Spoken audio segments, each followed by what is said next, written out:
desse ponto em que talvez há pouco uma bomba tenha sido explodida, tenha sido atirada nessa região. A fumaça ainda toma conta desse ponto, a gente consegue ainda ouvir pessoas, não sabemos se militares, se terroristas, se civis. A gente tem mostrado desde ontem que há um deslocamento de civis por conta própria, mas também assistidos pela ONU para tentar levá-los para lugares um pouco menos sensíveis em relação, se é que isso é possível, né, gente?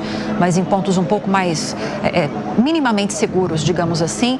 Há um esforço do governo brasileiro. A Luciana Verdolim, que vai trazer informações para a gente já ao vivo agora também, trouxe informações a respeito dessa intenção do governo brasileiro de repatriar não só brasileiros que estejam nessas áreas não muito atacadas de Israel e também da Palestina. Há brasileiros na Cisjordânia, há brasileiros em Israel, mas há uma pequena parcela de brasileiros também nesses pontos críticos, cerca de 25 brasileiros, depois ela vai confirmar essa informação para a gente, que estão em território da faixa de Gaza, território ocupado pelo Hamas.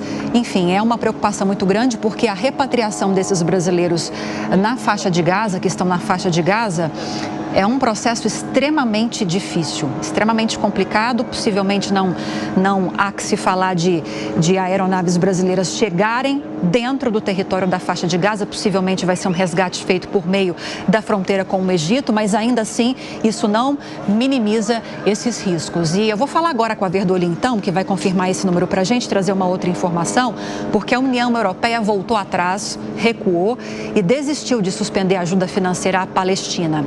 O comissário do bloco havia informado na última segunda-feira que a União Europeia iria parar imediatamente de enviar esses auxílios por causa desses ataques do Hamas a Israel. Luciana Verdolim aqui comigo já, aqui ao vivo ao meu lado, para trazer informações a respeito disso.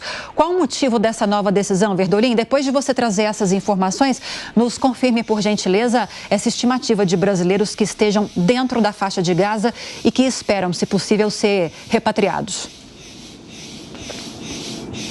Oi, Lívia, vamos começar então com a história da União Europeia. Houve um ruído de comunicação, é isso que as autoridades estão apontando, porque o comissário de vizinhança, ele disse o seguinte, que todo repasse de recurso seria suspenso imediatamente, mas a informação oficial é que não há, pelo menos por enquanto, nenhuma expectativa de liberação de dinheiro, apesar da União Europeia ser uma das maiores doadoras para os palestinos. Só para a gente ter uma ideia, a soma de valores ultrapassa 691 milhões de euros, quase 3 bilhões e 800 milhões de reais. Os programas da União Europeia se concentram em projetos de educação e saúde. E nos últimos anos, estima-se que de 2021 a 2024, o bloco tem enviado cerca de 1 bilhão e 200 milhões de euros para os palestinos. Isso significa algo em torno de 6 bilhões e 600 milhões de reais. Para explicar exatamente, foi divulgado um documento oficial da União Europeia, cujos representantes devem se reunir hoje. Então, a gente tem, inclusive, uma arte mostrando que o objetivo desta revisão, que vai ser feita nos projetos, não é suspender imediatamente os repasses, e sim garantir que nenhum financiamento da União Europeia permita indiretamente que qualquer organização terrorista execute ataques contra Israel.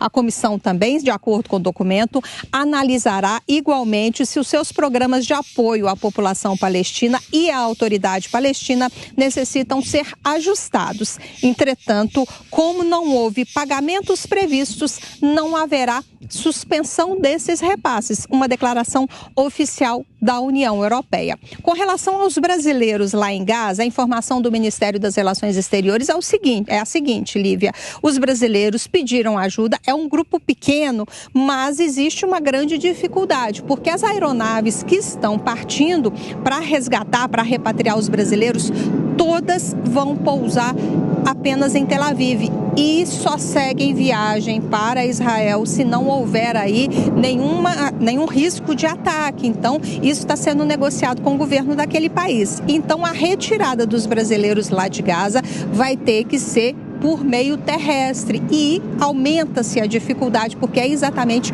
no meio ali do conflito. As autoridades explicam o seguinte: está sendo feito contato com autoridades palestinas, o Brasil mantém um bom relacionamento tanto com Israel quanto com os palestinos, por isso acredita que não vai ter dificuldade nessa negociação, apesar de ter dificuldade sim no resgate desses brasileiros.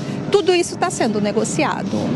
Luciana Verdolim, te agradeço mais uma vez as atualizações. Daqui a pouco você volta com mais informações para a gente e daqui nós seguimos com a imagem.